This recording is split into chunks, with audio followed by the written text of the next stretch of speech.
DSN, c'est un projet d'entreprise. Donc, comme tout projet, il doit se faire par étapes. Et la première étape, c'est celle du diagnostic.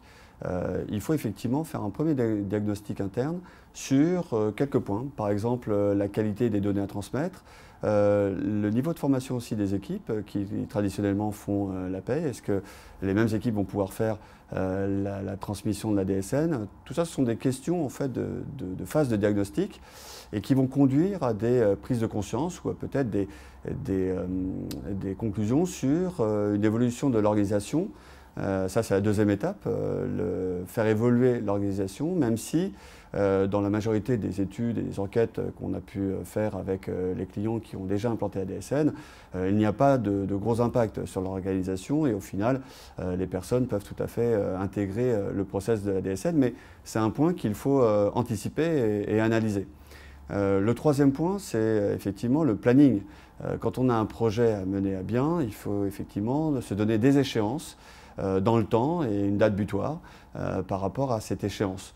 Je dirais qu'enfin, le quatrième point, la quatrième étape, c'est la mise en œuvre concrète. Et là, la mise en œuvre, il faut se poser des questions sur la nécessité d'être accompagné, d'être formé.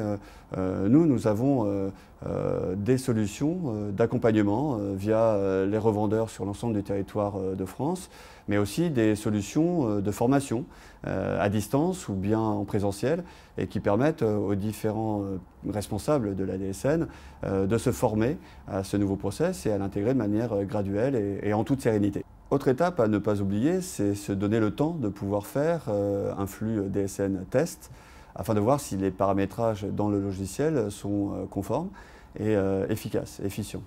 Le cas échéant, faire appel à son éditeur, à son revendeur pour pouvoir être accompagné dans cette phase de test qui est très importante pour caler le paramétrage de la DSN, car par la suite, une fois que la DSN sera paramétrée, il suffira simplement de la déclarer de manière très simple mensuellement à travers son logiciel de paye.